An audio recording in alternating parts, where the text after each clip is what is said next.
Assalamualaikum warahmatullahi wabarakatuh. Perkenalkan, nama saya Fiska Amelia dari Prodi Manajemen Universitas Muhammadiyah Ponorogo. Nah, di sini saya akan sedikit mereview tentang memahami definisi dan konsep perbankan. Jadi, apa aja sih nanti untuk definisi dan konsep-konsep perbankan seperti apa? Langsung saja untuk slide selanjutnya.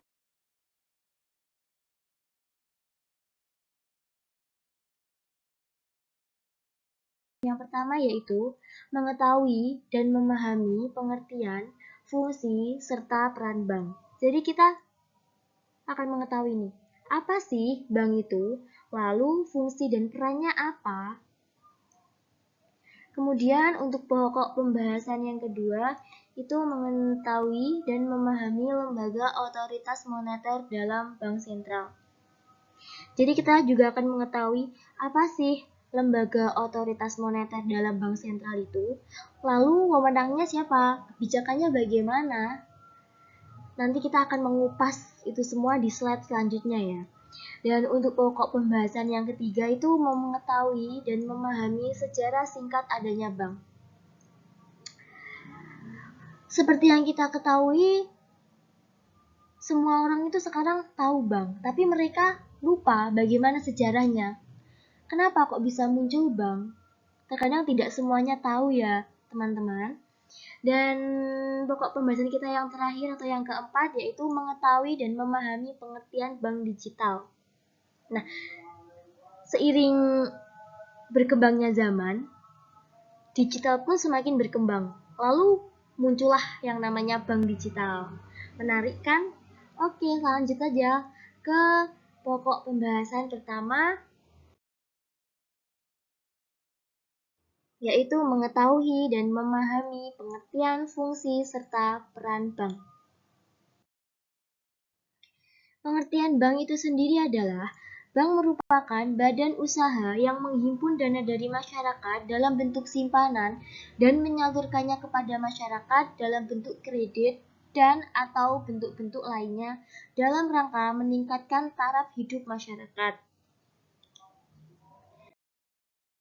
Kemudian untuk fungsi bank itu sendiri ada 4. Untuk yang pertama, menghimpun dana dari masyarakat. Penghimpunan dana ini mengambil dari 3 sumber. Untuk sumber yang pertama, dari setoran modal ketika bank didirikan. Kemudian sumber yang kedua, dana dari masyarakat melalui usaha perbankan, deposito. Dan sumber yang ketiga, dana dari lembaga keuangan. Kemudian untuk fungsi bank yang kedua yaitu menyalurkan dana dari masyarakat. Penyaluran dana pada masyarakat ini diberikan dalam bentuk kredit atau surat-surat berharga. Kemudian fungsi bank yang ketiga yaitu menyediakan layanan jasa bank serta mendukung kelancaran transaksi internasional. Hal ini untuk memudahkan masyarakat dalam melakukan transaksi keuangan, termasuk transaksi dalam lintas negara ya teman-teman. Kemudian fungsi bank yang keempat sebagai sarana investasi. Dengan harapan mendapatkan keuntungan atau hasil di masa depan. Hal ini dapat diwujudkan melalui jasa reksadana atau produk investasi yang ditawarkan bank. Contohnya seperti mata uang asing, saham, dan lain-lain. Kemudian untuk peran bank itu sendiri, itu juga ada 4. Yang pertama sebagai transaksi, bank memberikan kemudahan bagi pelaku ekonomi untuk melakukan transaksi berbagai hal dengan produk-produk bank seperti giro, tabungan, deposito, dan lain-lain. Kemudian untuk peran bank yang kedua yaitu likuiditas. Untuk kepentingan likuiditas ini, para pemilik dana dapat menempatkan dananya sesuai dengan kebutuhan dan kepentingannya. Kemudian peran bank yang ketiga yaitu pengalihan aset. Di sini bank akan mengalihkan aset dengan cara meminjamkan dana kepada pihak lain untuk dikelola dalam masa waktu tertentu. Dan yang terakhir, yang keempat, efisiensi. Ini merupakan salah satu indikator penting untuk menganalisa performance suatu bank. Lanjut ya untuk pokok pembahasan kedua. memahami lembaga otoritas moneter dalam bank sentral. Oh ya, teman-teman, mohon maaf ya jika sedikit berisik karena memang rumah saya dekat jalan raya, jadi lumayan berisik ya. Dan mohon maaf suara saya juga lagi serak. Oke, lanjut untuk yang kedua, memahami lembaga otoritas moneter dalam bank sentral.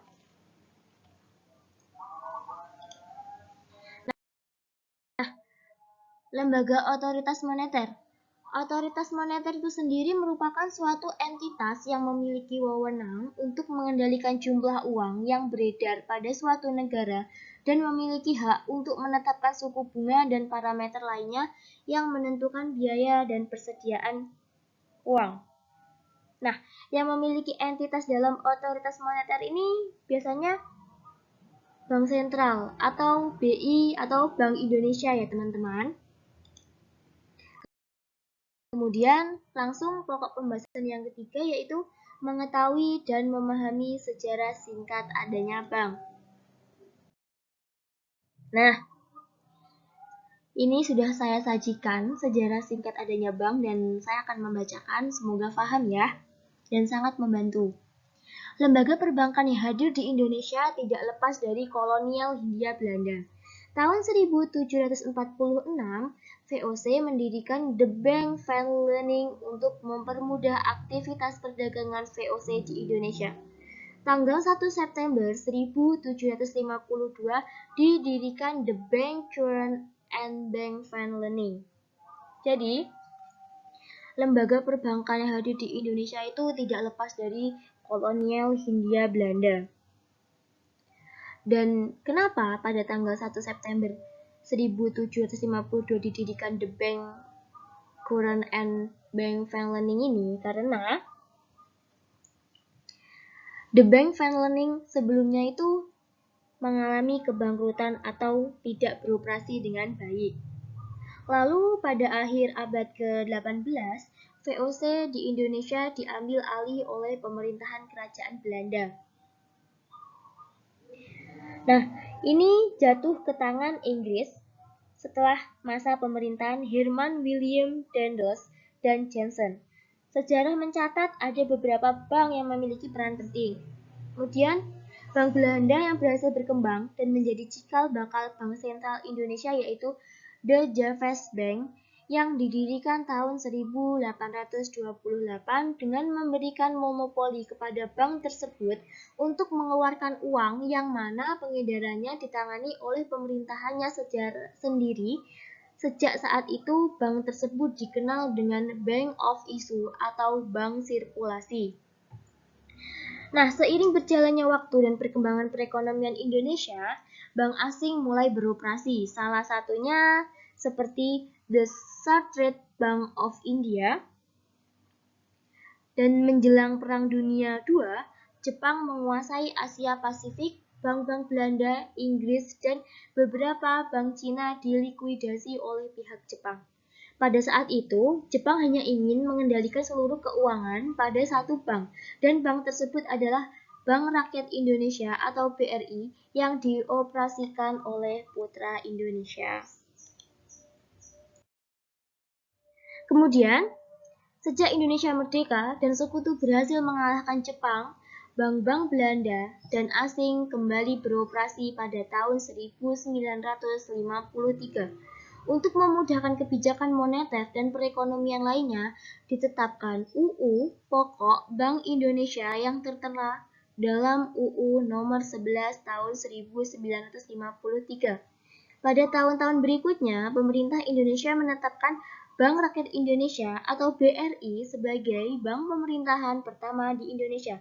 Akan tetapi, bank ini sempat berhenti beroperasi, namun bank tersebut beroperasi kembali setelah Perjanjian Renville tahun 1960.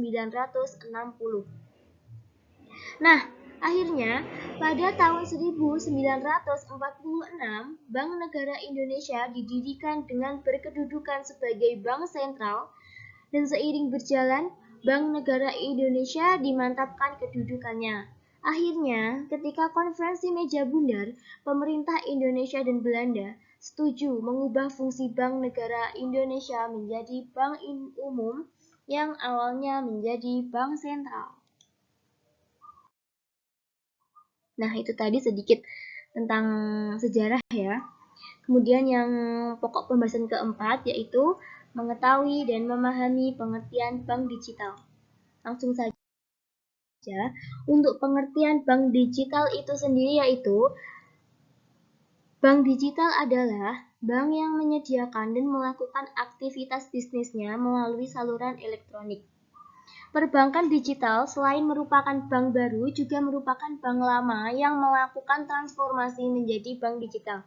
Nah, ada beberapa contoh nih dari bank digital itu sendiri. Seperti salah satunya Genius yang merupakan besutan Bank BTPN yang sampai saat ini memiliki 3,3 juta nasabah. Wow, sangat banyak sekali ya. Dan yang kedua itu ada Seabank. Pastinya Seabank ini sering banget kita jumpai seperti di aplikasi Shopee. Nah, Seabank ini tercatat sebagai bank buku 2 yang memiliki modal inti 1-5 triliun. Kemudian yang ketiga, Neobank yang merupakan produk digital pertama yang dibesut oleh perusahaan e-commerce melalui proses akuisisi PT Aku-Laku. Nah, ini ya untuk memahami sedikit memahami tentang definisi dan konsep bank. Semoga bermanfaat dan membantu. Saya Fiska Amelia, pamit undur diri. Wassalamualaikum warahmatullahi wabarakatuh. Thanks for watching.